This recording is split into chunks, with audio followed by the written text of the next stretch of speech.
చిన్నతనంలో నేను నిన్ను ఎంతో మోసాను, కానీ ఈ రోజు ఏదో కొంచెం కూర్చునేసరికి నీకు ప్రాణాలు పోతున్నాయా? మీరిప్పుడు అనాలి, ప్రాణాలు మిగిలితే 1,00,000 ఉపాయాలని. ఈ మొద్దు ఇంటికి వచ్చిన దగ్గర నుంచి మీకు బాగా తెలుసు కదా మా తమ్ముడు పేరు గోవిందు అని, అయినా కూడా మీరు మొద్దు అంటున్నారు. ఎందుకంటే ప్రాణానికి హానైన ఈ మహాజ్ఞాని ఎప్పుడైతే ఇంట్లోకి వచ్చాడో అప్పటి నుంచి కష్టం ఒక్క క్షణం కూడా ఇల్లు వదిలి వెళ్ళలేదు. నాకు బాగా తెలుసు ఎదుటి వాళ్ళ లోపాలని ఎత్తి చూపే కళలో మీరు నిష్ణాతులు కదా అని, కానీ ఇంట్లో మళ్ళీ మహాభారతం మొదలవక ముందే మీరు వెంటనే ఈ మూటను పట్టుకొని ఇక్కడి నుంచి వెళ్ళిపోండి. నేను పెరుగు తీసుకొనిస్తాను ఇప్పుడే. ఇదిగో అమ్మ కర్ర పట్టుకొని ఎక్కడికో వెళ్ళిపోతున్నావు. ఆగు నేను చెప్పేది విను. నేను ఎక్కడికి వెళ్ళట్లేదు. శారద నువ్వు వెళ్ళమని చెప్పడము సరే, నువ్వు పెరుగు తీసుకొని వస్తానన్నావు సరే. ఇదిగో శారద, మీ తమ్ముడితో కలిసి నువ్వు వాళ్ళలాగే తయారయ్యావా ఏమిటి? అప్పుడే మర్చిపోయావా మహారాజు గారు ఏం ప్రకటించారు? నేను రాజభవనంలో దొంగతనాలు చేస్తున్నా, ఆ దొంగని పట్టుకోవడానికి వెళ్ళాలి. నేను బహిష్కరణ శిక్షని అనుభవిస్తూ కూడా ఈ పని చేయొచ్చు. మహారాజు గారిచే ఇవ్వబడిన ఈ అవకాశాన్ని ఎలా చేజారిపోనిస్తాను? రామకృష్ణ పండితుల్ని వారి అదృష్టమే నా నుండి కాపాడింది. ఇక మాకు మా అదృష్టం ఆ దొంగని పట్టుకునే అవకాశం కల్పించింది. ఇప్పుడు మీరే చూడండి, మహారాజు తల మీద కిరీటాన్ని దొంగిలించిన ఆ దొంగని పట్టుకున్న కీర్తి అనే కిరీటం నా తల మీద ఉంటుంది. నా ప్రియమైన సోదరి అనంతలక్ష్మి ఎక్కడ కనిపించడం లేదు. చెల్లెమ్మా, ఇలా రా చెల్లెమ్మా, రా. ఈమె తనతో అతన్నెందుకు తీసుకొచ్చింది?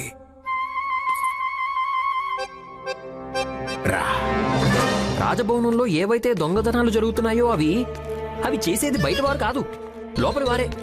ఒకవేళ మీకు ఇదంతా తెలిసిందంటే ఆ దొంగతనం చేసింది ఎవరో కూడా మీకు తెలిసే ఉంటుంది. అవి కనిపెట్టడానికే నేను రాజభవనంకి వెళ్ళి తీరాలి. పైగా ఈ రోజు రాత్రి ఖచ్చితంగా వెళ్ళాలి. బాగుంది నాన్న, కాలం మారడానికి ఎంతో సమయం పట్టదని విన్నాను. ఈ రోజు చూశాను కూడా. ఇప్పుడే కొద్దిసేపటి క్రితం మీరు దొంగలాగా దాక్కున్నారు. ఇక ఇప్పుడు దాక్కున్న దొంగని పట్టుకుంటారు. లామా, నేను కూడా నీతో పాటు వస్తాను. నోర్మయ్, నేను అక్కడికి గంటలు వాయించడానికో ఎవరినైనా నిద్ర లేపడానికో అక్కడికి వెళ్ళడం లేదు. ఆ దొంగని పట్టుకోవడానికి వెళ్తున్నాను, అర్థమైందా? లామా, నీకు తెలుసు కదా రాజభవనంలో ఈ సమయంలో ఎంత తీకటిగా ఉంటుందో. నువ్వు ఒంటరిగా వెళ్ళగలవా?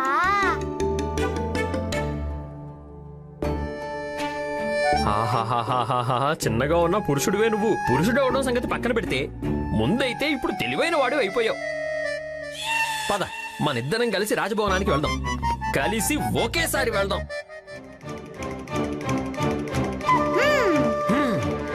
చెల్లెమ్మా, నాకు విషయం చెప్పు. ఇతను నీతో పాటు వచ్చాడా లేక నువ్వు అతనితో పాటు వచ్చావా?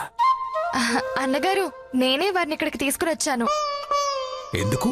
దొంగని పట్టుకోవడానికి వీరు మనకి సహాయం చేస్తారు.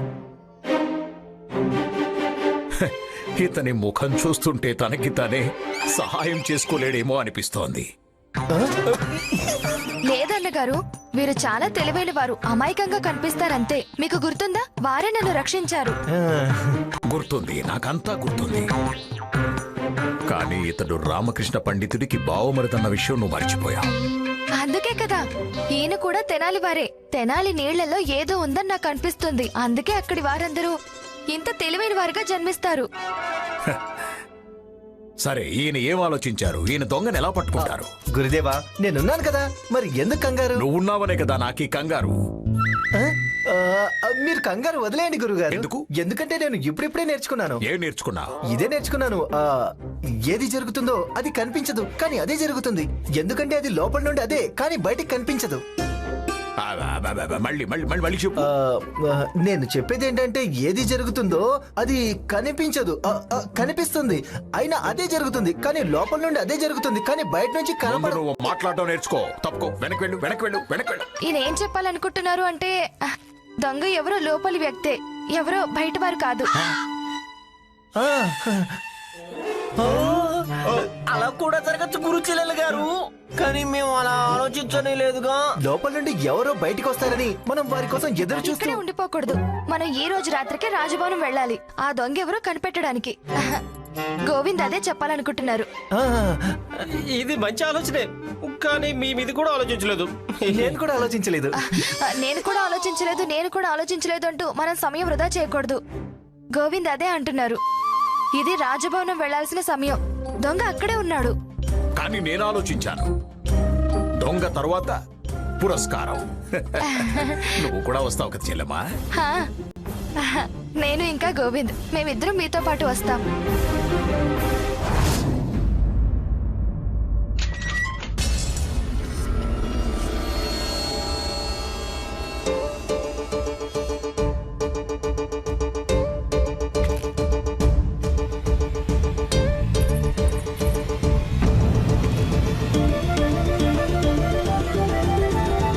మహారాజా, కిరీటం మీ దగ్గరే ఉంది. అవును మహారాణి, దీన్ని మేమే దాచాము. మీరా? కానీ ఈ విషయం మాత్రం ఎవ్వరికీ తెలియకూడదు. కానీ మహారాజా, అసలు మీరు అలా ఎందుకు చేశారు? అర్థం చేసుకోండి మహారాణి, తప్పుడు ఆరోపణ ఒక దొంగ కూడా భరించలేడు. అతను తప్పకుండా ఏదో ఒక ప్రతిస్పందనిస్తాడు. నేను అదే కోరుకుంటున్నాను. అతని యహానికి దెబ్బ తగలాలి, అతను ఏదో ఒకటి చెయ్యాలి.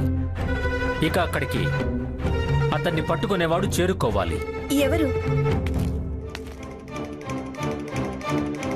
రామకృష్ణ పండితులు.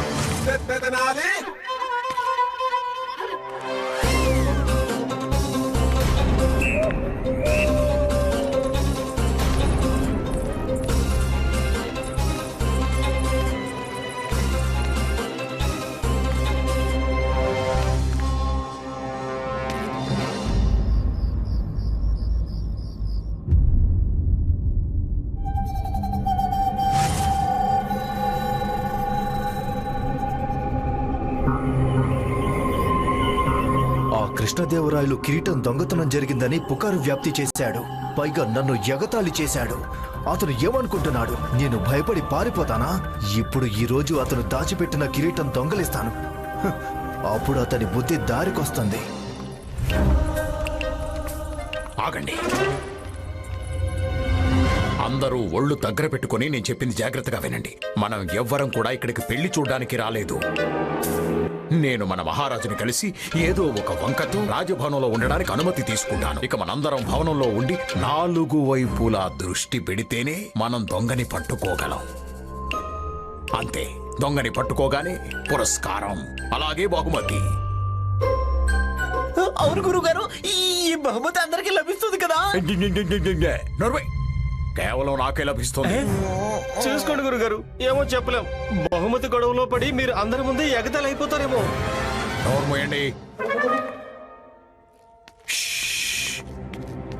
ఎవరో వస్తున్నారు.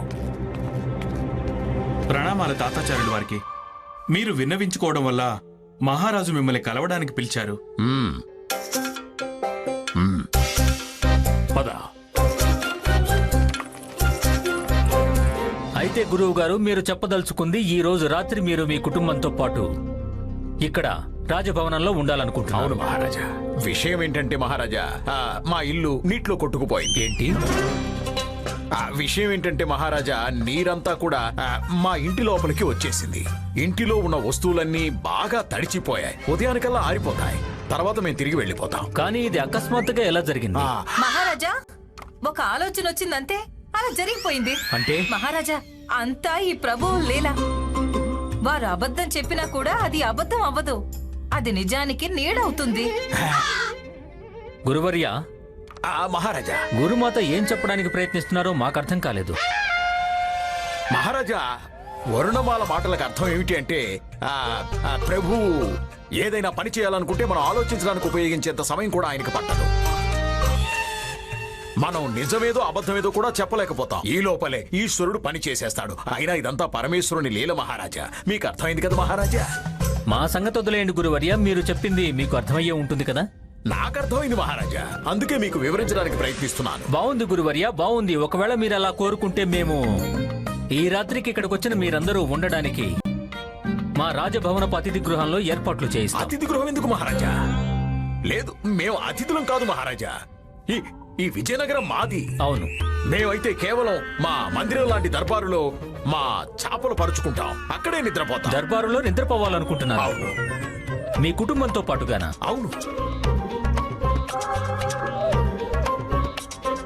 అలాగే గురువర్య, ఒకవేళ మీరు అలా కోరుకుంటే మాకు ఏం అభ్యంతరం లేదు. ధన్యవాదాలు. పదండి.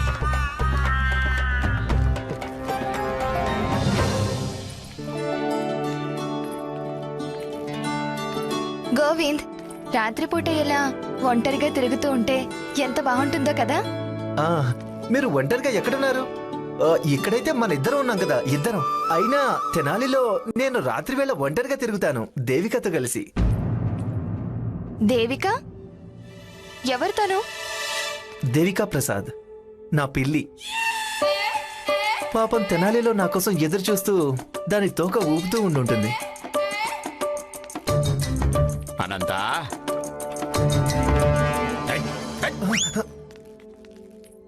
ముద్దుల చెల్లెమ్మ, ఇది రాజభవనం.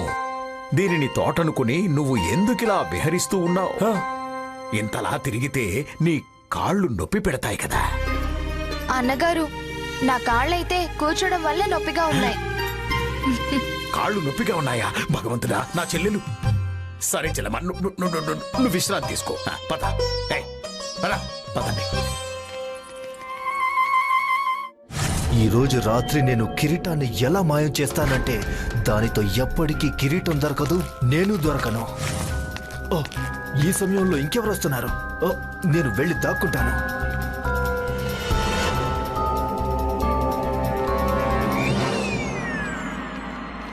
గుండప్ప, మనం ఈరోజు దర్బార్లోనే ఉందాం. ఏ సింహాసనం మీద కూర్చొని మహారాజు గారు నిస్సహాయులందరికీ సహాయం చేస్తారో మనం ఆ సింహాసనం వెనక ఆశ్రయం పొందుదాం. సరేనా? దా.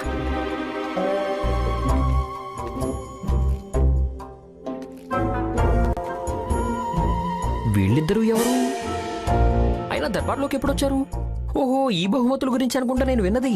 పక్క దేశపు మహారాజు గారికి పంపారు. పద వెళ్దాం.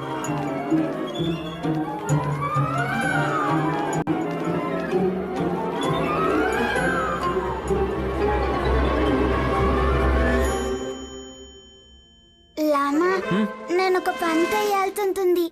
ఏం చేయాలన్నా రేపు చేసుకో. లామా, ఈ పనిని ఏ మహారాజు ఆజ్ఞ కూడా ఆపలేదు. నిన్నెందుకు తీసుకొచ్చానా అని అనుమానం పెంచుకో. లామా, నేను మూత్ర వితకడానికి వెళ్ళాలి. సరే అయితే నువ్వు త్వరగా పూర్తి చేసుకుంటారా, అప్పటి వరకు ఇక్కడే ఉంటాను. లామా, నీకు భయంగా ఉందంటే నేను నీతో పాటు ఉందని కదా, అందుకే నువ్వు కూడా ఇప్పుద్దా. నీకు ఇలాంటి పనులన్నీ తప్పుడు సమయాల్లోనే గుర్తొస్తాయి. పద.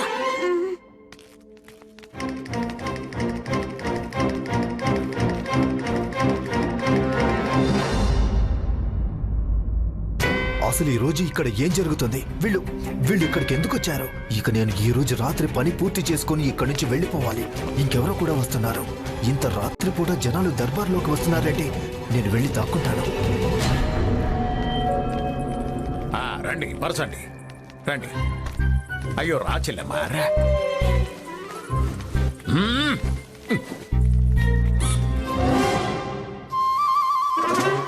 విశ్రాంతి తీసుకోమ్మా, విశ్రాంతి తీసుకో. మీ అమ్మ కుంగనుకుని విశ్రాంతి తీసుకుంటున్నారా? మీరిద్దరూ దర్బారు బయట నిద్రపోవాలి, అర్థమైందా? ఇక్కడ కేవలం అనంతలక్ష్మి ఇంకా వరుణమాల విశ్రాంతి తీసుకుంటారు. అన్నగారు, గోవింద్ మనతో పాటే ఉంటారు. ఎందుకు? ఎందుకంటే దొంగ ఎవరైనా నా మీద దాడి చేస్తే నన్ను రక్షించే అనుభవం ఈయనకి మాత్రమే ఉంది.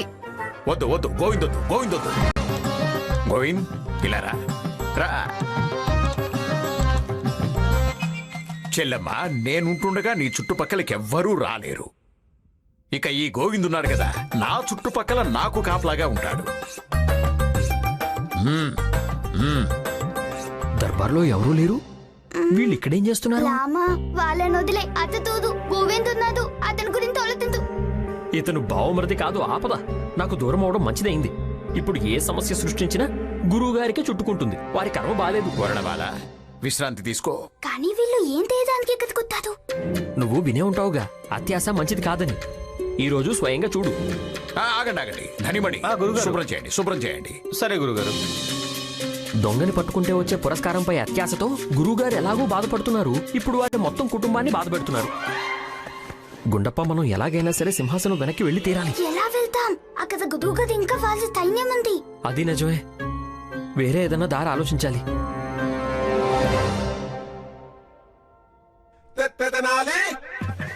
నీ గంటలే లేవు. లేదు లామా, నేను నీకు తాయం తేతాను. దాని కట్టం నువ్వు నా గంటలు లూతి తెచ్చి నాకు నా తేతావని కాదు. నీ గంటల్ని నేనేం చెయ్యనురా. కొత్త గంటలు కొనిస్తానుగా, ఇవ్వు.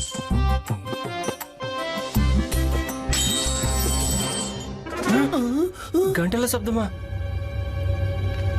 ఆ శబ్దం ఏమిటి? ఎక్కడి నుంచి?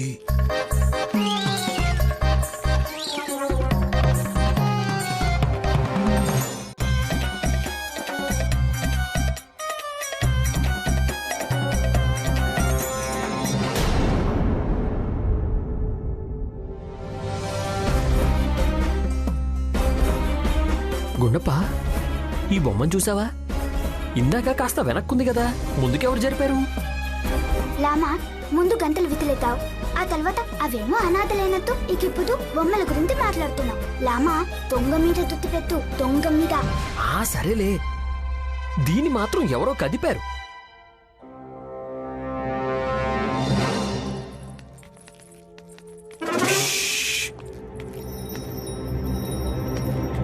గంటలు. ఇతను దొంగ లేదా గంటల దొంగ? కానీ గురువుగారు, ఈ గంటలు చూస్తుంటే అచ్చం గుండప్ప దగ్గర నుండి గంటలాగే ఉన్నాయి. అయితే గుండప్ప దొంగ గురువుగారు? గంటలు కేవలం గుండప్ప దగ్గరే ఉంటాయా ఏమిటి? స్వామి, నాకెందుకు అనిపిస్తుంది ఈ దొంగ చాలా దైవభక్తి కలవాడని. ఇతను పగలు పూజ, ఇంకా రాత్రులు దొంగతనాలు చేస్తాడు. అయ్యో రామా, సరిగ్గా చెప్పావు, చాలా సరిగ్గా చెప్పావు వర్ణమాల. ఈ గంటల దొంగ ఉన్నాడు కదా, ఇతను భక్తి కలిగి ఉన్న దొంగే. ఆ, ఓ పంచే, నువ్వు కూడా వెళ్ళు, వెళ్ళి ఏదైనా పూజ చేసుకో. తమరి ఆజ్ఞ స్వామి. అన్నగారు, నాకు కూడా చూపించండి దొంగ ఎలాంటి గంటలు ఉంచుకుంటాడో చూస్తాను. అయ్యో మెల్లగా మాట్లాడు. మళ్ళీ మెల్లగా ఎందుకు? ఈ దొంగలు చాలా తెలివైన వాళ్ళు. వీళ్ళ చెవులు కూడా చాలా చురుగ్గా ఉంటాయి. గురువుగారు మెల్లగా చెప్పాలా లేక గట్టిగా చెప్పాలా?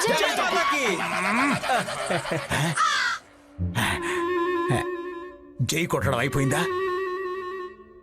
ఇప్పుడు నేను చెప్పేది జాగ్రత్తగా వినండి. నేను ధనిమణి దర్బారు లోపల మేము మా కళ్ళతో కనిపెడుతూ ఉంటాం. ఇక గోవింద్, నువ్వు దర్బారు బయట రాజభవనం మీద నీ దృష్టిని కేంద్రీకరించు. ఇక అనంత, నువ్వు వెళ్ళి వర్ణమాలతో కలిసి ప్రశాంతంగా విశ్రాంతి తీసుకో. అన్నగారు, ఎన్ననుకున్నా ఈ దొంగ విజయనగరానికి చెందినవాడు కాదు. అంటే మీరు దర్బారు బయట నుండే అతన్ని గుర్తుపట్టగలరు. మరి గోవింద్? ఈయన కూడా విజయనగరానికి చెందినవారు కాదు. దొంగ ఈయన్ని గుర్తుపట్టలేరు. దానివల్ల మనకి లాభం కలుగుతుంది. అందుకే మనం గోవింద్ని లోపలే ఉంచుదాం.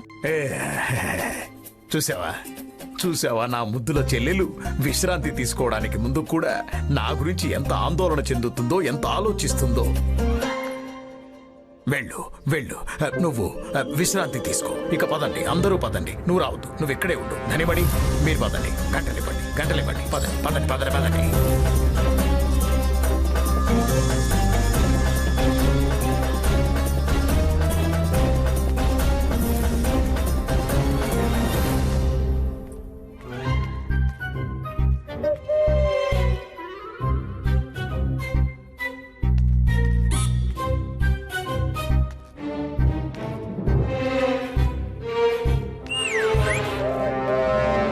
ఈ మూర్ఖుడు చేసే సహాయంతో దొంగని ఎప్పటికీ పట్టుకోలేవు. తన మూర్ఖత్వంతో దొంగని తప్పించుకునేలా చేయగలుగుతాడు.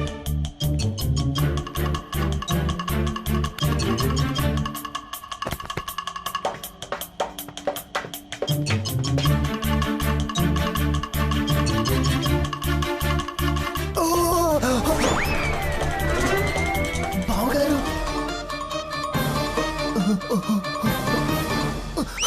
నిజంగానే మీరు బావగారే కదా? ముందు నువ్వు ఇక్కడేం చేస్తున్నావో చెప్పు. ఈయన్ని నేనే ఇక్కడికి తీసుకొచ్చాను మాకు సహాయం చేయడానికి. ఇతను ఎవరికైనా సహాయం చేస్తానంటే అతనికి సహాయం ఈశ్వరుడు కూడా చేయలేడు. ఈయన మా బావగారు, రామకృష్ణ పండితులు గారు. కానీ మిమ్మల్ని దేశ బహిష్కరణ చేశారు కదా? కానీ వీరిని చూసి కూడా ఈయన ఇక్కడే ఉన్నారని అనుకోవద్దు. కొద్ది రోజుల నుంచి బావగారు ఒకే స్థానంలో కనిపించడం, అలాగే ఉండడం రెండు వేరు విషయాలు. 3 నెలల వరకు. ఇప్పటికైతే ఇది అర్థం చేసుకోండి చాలు. ఇప్పుడు నాకు బాగా అర్థమైంది నేను ఏం చెయ్యాలన్నది. అన్నగారు, రామకృష్ణ పండితులు గారు ఇక్కడే ఉన్నారు, త్వరగా రండి. అనంత గొంతు. బాబు, నువ్వు గొడవ చేయకు. దొంగ వింటాడు. మీరు అనంత గొంతు విన్నారా? లేదు, మేము అర్చుల శబ్దం విన్నాం.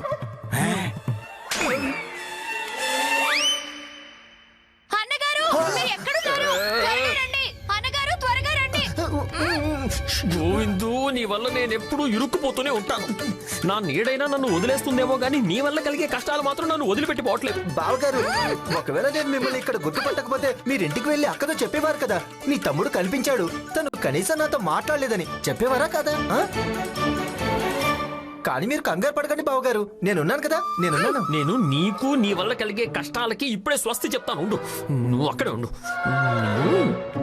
ఆ పాపు, లేకపోతే దొంగ వినేస్తాడు. ఇలా చూడు, ఇలా చూడు, నీకు బుద్ధి చెప్పే ఆయుధాన్ని తెచ్చాను. చెప్పు, ఇక్కడికి రావాల్సిన అవసరం ఏమిటి నీకు? దీన్ని తోట అనుకుంటున్నావా, దర్బార్ అనుకుంటున్నావా? చెప్పు చెప్పు. ఒకవేళ వస్తే వచ్చావు, సింహాసనం వెనక్కి ఎందుకు వెళ్ళావు? చెప్పు.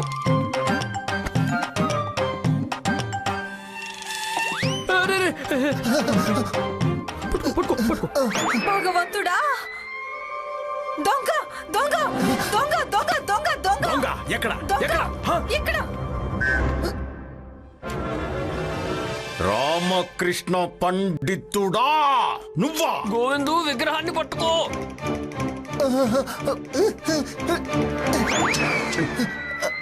నా మీదకే కర్ర విసురుతావా? నువ్వు తప్పించుకోలేవు రామకృష్ణ పండితుడా, ఇప్పుడు నువ్వు తప్పించుకోలేవు.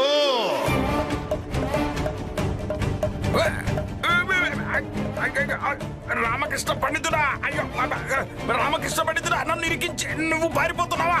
రామకృష్ణ పండితుడా పారిపోతున్నాడు.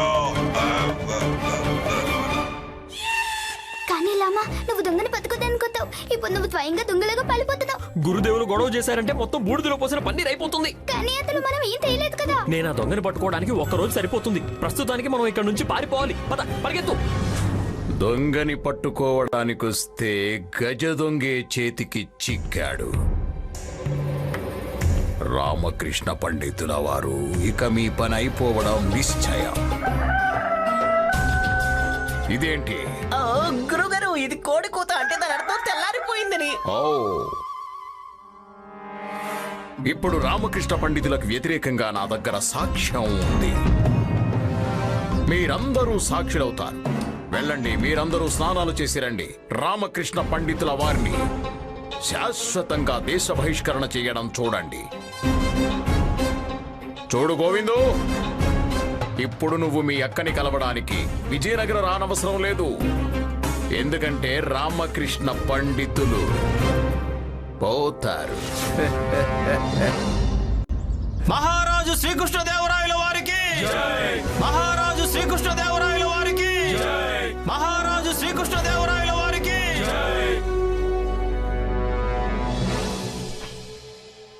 గురువర్య, చెప్పండి మహారాజా. మేం ఆశిస్తున్నాము అది రాజదర్బారులో రాత్రి మీకు బాగానే గడిచిందనుకుంటున్నాము. మహారాజా, మీ దయ వల్ల అంతా ఆనందకరంగా ఉంది. మహారాజా, నిన్న రాత్రి దాచిపెట్టిన అబద్ధం బయటపడింది, కానీ నిజాన్ని దాచలేకపోయింది. అయినా కూడా అబద్ధం నిజాన్ని ఎలా దాచి ఉంచగలదు మహారాజా? అద్భుతం గురువర్య, మేము కూడా అలానే ఆలోచిస్తాము. మహామంత్రి గారు, మహారాజా, ఆ కిరీటం దొంగ గురించి ఏమైనా తెలిసిందా? ఏదైనా సాక్ష్యం దొరికిందా? మహారాజా, మేము ఎటువంటి సాక్ష్యం సంపాదించలేకపోయాము. అలాగే అతని చేతులు సంఖ్యల వరకు చేర్చలేకపోయాము. మహారాజా, మేము అతని దగ్గరికి చేరుకోబోయాం. బాగుంది గురువర్య. మహామంత్రి గారు, సరిగ్గా విచారణ జరపండి, లేదా మహారాజా, విచారణ ఏ దిశ వైపు తీసుకువెళ్లాలో ఆజ్ఞాపించండి. మీరు మహారాజా, దయచేసి నా మాట ఒక్కసారి వినండి. మహారాజా ఏదైనా కొత్తగా ఆజ్ఞాపించడానికి ముందు మీరు చూసుకోండి, మీ ద్వారా ఇవ్వబడిన ఆజ్ఞని అతను ఎలా ఉల్లంఘించాడు.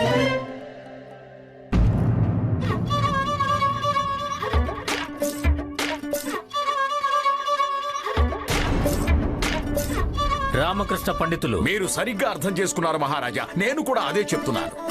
రామకృష్ణ పండితులు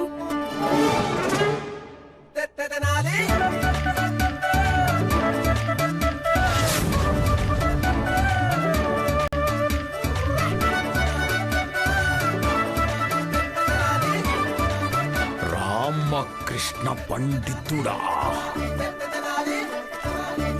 మహారాజా, రామకృష్ణ పండితుడు, రామకృష్ణ పండితుడు మహారాజా. ప్రణామాలు మహారాజా. చూడండి మహారాజా, రామకృష్ణ పండితుడు. అవును గురుదేవా, నేను రామకృష్ణ పండితుణ్ణే. మహారాజా, మీ ఎదురుగా వచ్చి నిలబడేంత ధైర్యం నాకు మీ ద్వారా చేయబడ్డ ప్రకటన విన్న తర్వాతే వచ్చింది. ఇక ఇప్పుడు నేను ఆ అజ్ఞాత దొంగని మీకు పట్టిస్తాను. ఎందుకంటే అతను విజయనగరంలోనే ఉన్నాడు. అది మాకు తెలుసు రామకృష్ణ పండితులు గారు.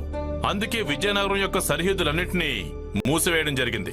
ఆ అవసరం ఏమీ లేదు మంత్రి గారు. ఎందుకంటే ఆ దొంగ రాజభవనంలోనే ఉన్నాడు.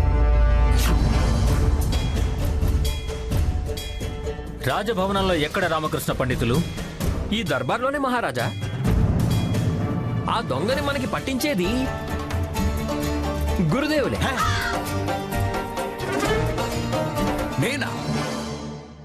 నేనెలా పట్టిస్తాను? మహారాజా, ఈ పని కోసం నాకు ఒక వీరుడు మాత్రమే కాదు, ఒక వీర యోధుడు అవసరం ఉంది. ఆ వ్యక్తి ఎలా ఉండాలంటే తనకి కేవలం బుద్ధే కాదు, తెలివితేటలు ఎక్కువగా ఉండాలి. అతని దగ్గర మామూలు దృష్టి కాదు, చెప్పాలంటే దివ్య దృష్టి ఉండాలి. రామకృష్ణ పండితులా, మీరు మా గురించే మాట్లాడుతున్నారా? అవును గురుదేవా, నేను మీ గురించే మాట్లాడుతున్నాను. ఇప్పుడు మీరు తప్ప మీలాంటి దివ్య పురుషులు విజయనగరంలో ఇంకెవరున్నారు చెప్పండి? అవునా కాదా? కొంచెం తల తిప్పి చూడండి, మీ దగ్గర ఒక బొమ్మ ఉంది కదా, దాని వెనకాల మీకు ఒక కర్ర కనిపిస్తోందా? చూడండి.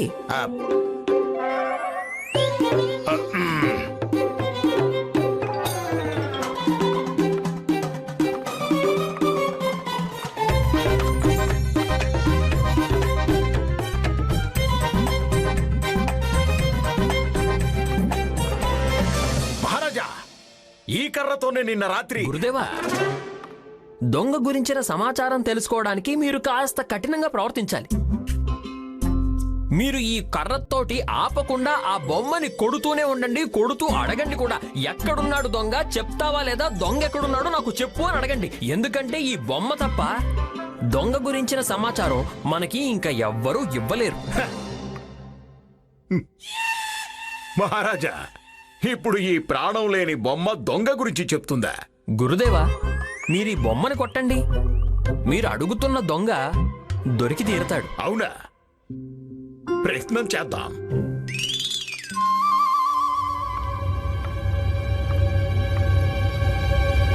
చెప్పు, దొంగ ఎక్కడున్నాడు? దొంగ ఎక్కడున్నాడు?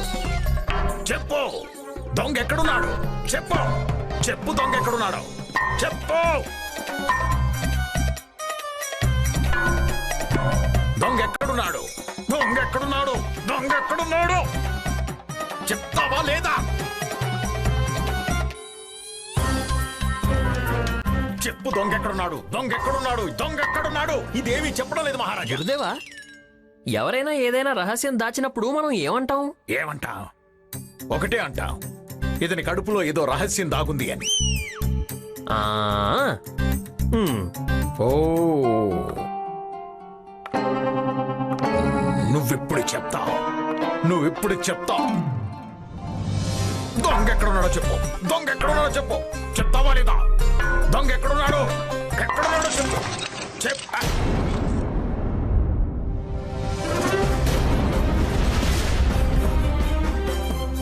ఏంటి గురుదేవా?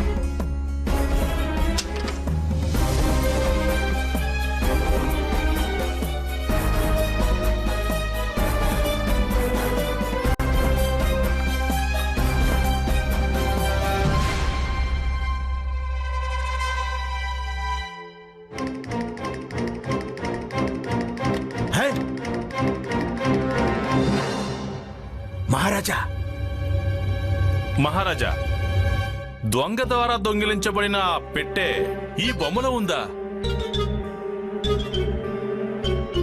రామకృష్ణ పండితులు గారు, ఇది ఎవరి ఆలోచనకి కూడా అందనిది.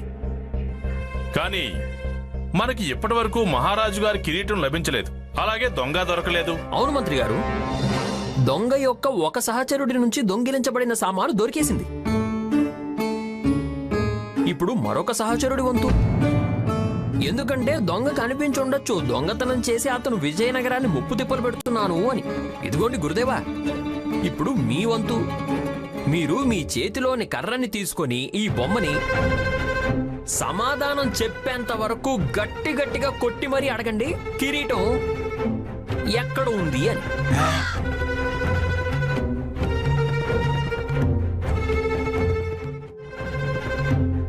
మహారాజా,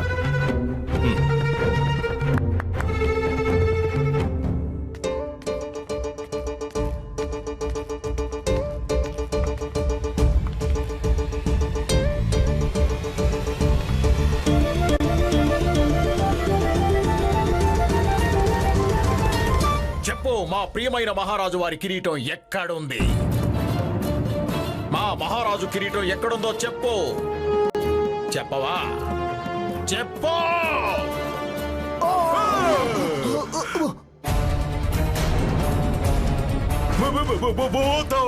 నన్ను కొట్టకండి, దయచేసి కొట్టకండి. నేను ఏమి చేయలేదు, నేను ఏమి చేయలేదు. నేను కిరీటం దొంగిలించలేదు మహారాజా, నేను ఏమి చేయలేదు. గురువర్యా, గురుగారు పడిపోయారు.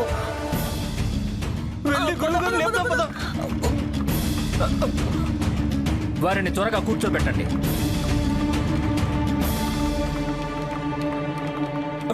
రండి గురుగారు, నెమ్మదిగా. మహారాజా, ఇతన్ని బంధించమని ఆజ్ఞాపించండి. ఎందుకంటే ఇతను బొమ్మ రూపంలో ఉన్న దొంగ. మహామంత్రి గారు, తమరి ఆజ్ఞ మహారాజా.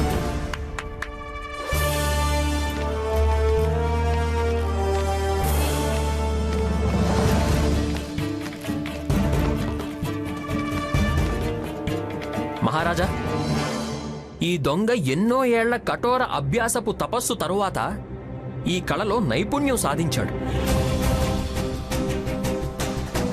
ఈ నైపుణ్యం కారణంగా ఇతను చాలా సమయం వరకు ఏదైనా విగ్రహంలా బొమ్మలాగా నిలబడి ఉండగలుగుతాడు, కదలకుండా, అచ్చం ప్రాణం లేనట్టుగానే. దర్బారులోకి రాగానే ఇతను తన ఈ కళని చూపించడం మొదలుపెట్టాడు. కానీ ఇతనితో చేయించింది వేరెవరో మహారాజా. మహారాజా, నేను ఇదంతా రాజా విశ్వేశ్వరరావు గారి ఆజ్ఞ ప్రకారం చేశాను.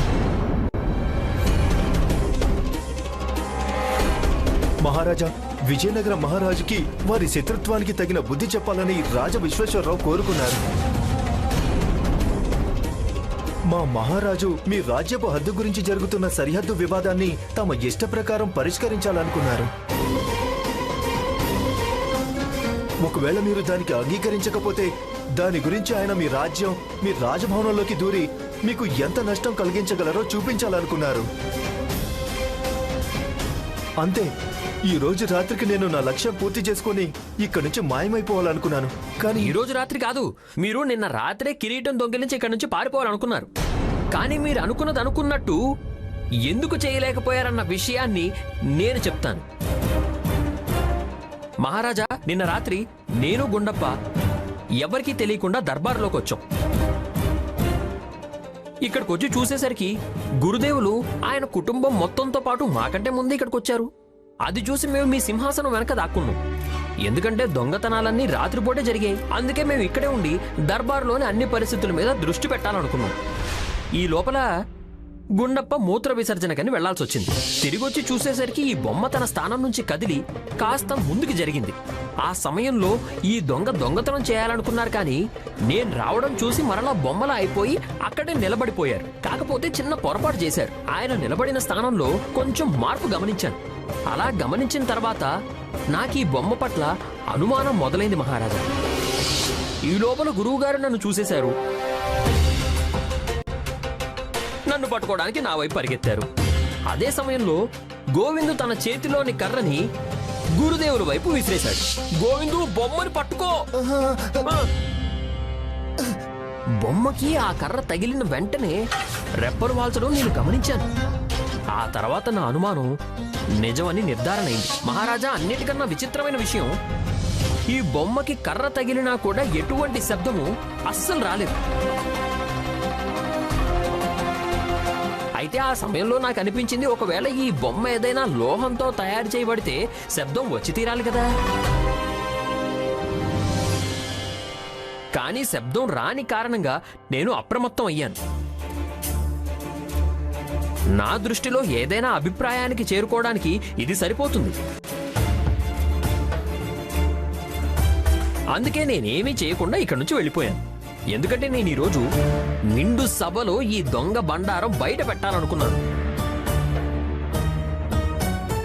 మహారాజా, నాకు తెలిసినంత వరకు ఈ పాటికి రాజా విశ్వేశ్వరరావు గారికి సందేశం అందుంటుంది. ఒకవేళ ఆయన అతిథిలా వస్తే సత్కారం జరుగుతుంది, లేదా శత్రువులా వస్తే మాత్రం తప్పించుకోలేరని.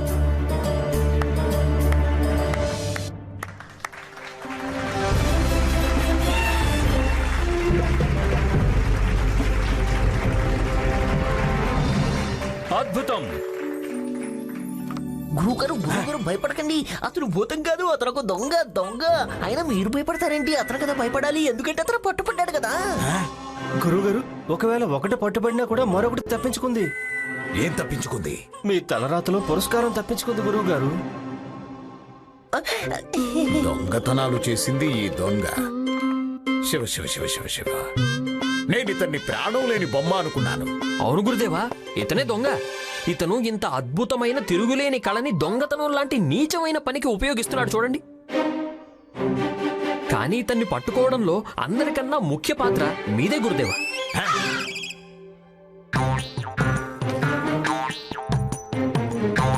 నా చేతుల్లో ఏది అంటే నేనేం చేశాను? గురుదేవా, గోవిందు కర్రని విసిరే సమయంలో ఒకవేళ మీరు సరైన సమయంలో వంగి ఉండకపోతే బొమ్మలా ఉన్న ఈ దొంగకి ఆ కర్ర తగిలేది కాదు. ఇతను తన రెప్పలు వాల్చేవాడు కాదు.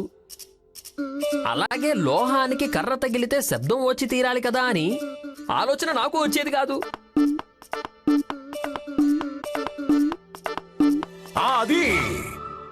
అది నిజమే, అది నిజమే మహారాజా. అద్భుతం మహారాజా, అద్భుతం. సరిగ్గా చెప్పారు మహారాజా. మహారాజా చూడండి, మామూలుగా వంగడం అనేది ఒక గుణం, కానీ సరైన సమయంలో వంగడం ఒక కళ. అయితే మహారాజా, నాలో ఇలాంటి కళలు ఎన్నో దాగి ఉన్నాయి. అందుకే నేను ఇదే కళతో ఈ దొంగని పట్టించాను. అలాగే రామకృష్ణ పండితులు కూడా తమ పని సరిగ్గానే చేశారు మహారాజా. అద్భుతం గురువర్య, మీరు అద్భుతమైన పని చేశారు. ధన్యవాదాలు మహారాజా. ఇతన్ని ఇక్కడి నుండి తీసుకువెళ్ళండి.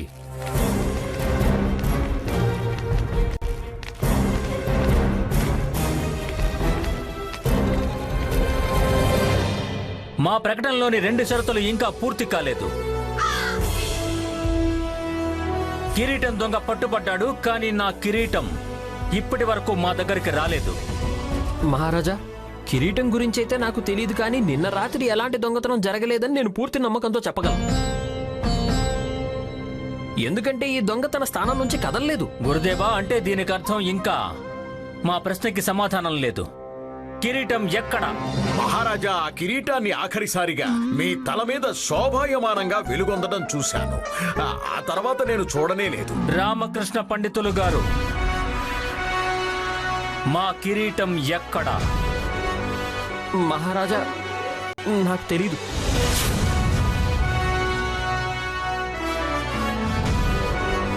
అంటే దీనికి అర్థం ఏమిటంటే మా షరతు ఇంకా పూర్తి కాలేదు. విషయం స్పష్టంగా ఉంది. మేము మా ప్రకటనలో 2 షరతులు పెట్టాము. మొదటిది, కిరీటపు దొంగ పట్టుబడ్డాడు, కానీ మా కిరీటం ఇప్పటి వరకు మా దగ్గరికి చేరుకోలేదు. అంటే షరతు అసంపూర్ణంగా ఉంది. అయితే మహారాజా, మీరు రామకృష్ణ పండితులు క్షమించలేదా? ఇప్పుడు ఇతనికి జీవితాంతం అజ్ఞాతవాసం. రామకృష్ణ పండితులు గారు, మేము విజయనగర మహారాజు శ్రీకృష్ణదేవరాయలం ఈరోజు నిండు సభలో ఒక ప్రకటన చేస్తున్నాము. అది మీకు ఈ రాజదర్బారులో మీ స్థానం తిరిగి ఇవ్వబడుతుంది.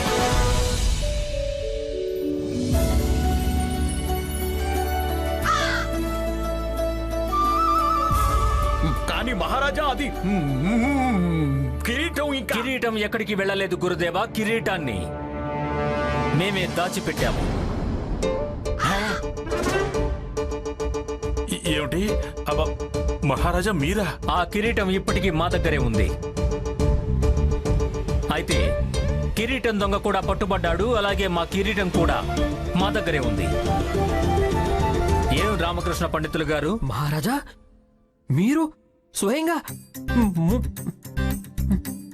భగవంతుడా, ఏమిటి మహారాజా, మీరు నన్ను ఎంత భయపెట్టేశారో తెలుసా? రామకృష్ణ పండితులు గారు, వ్యూహాలు పన్నడం మీకు మాత్రమే వచ్చు అనుకుంటున్నారా? పరిహాసం చేయడం కొంచెం మాకు కూడా వచ్చు. మహారాజు గారి కిరీటాన్ని దర్బార్లోకి తీసుకురండి.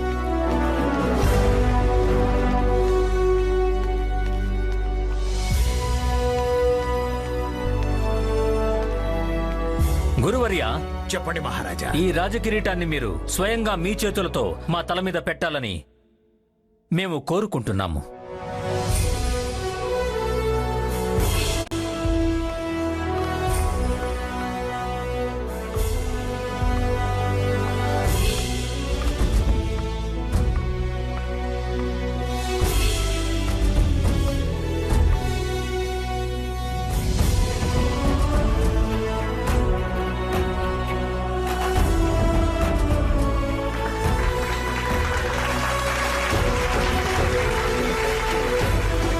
మహారాజు శ్రీకృష్ణదేవరాయల వారికి, మహారాజు శ్రీకృష్ణదేవరాయల వారికి.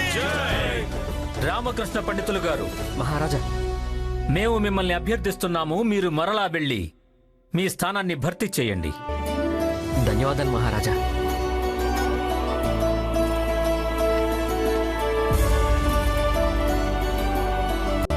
మహామంత్రి గారు, మహారాజా, విశ్వేశ్వర రాజుకి బుద్ధి చెప్పాల్సిన సమయం వచ్చింది. పదండి, దానికి ఏర్పాట్లు చేయండి. తమరి ఆజ్ఞ.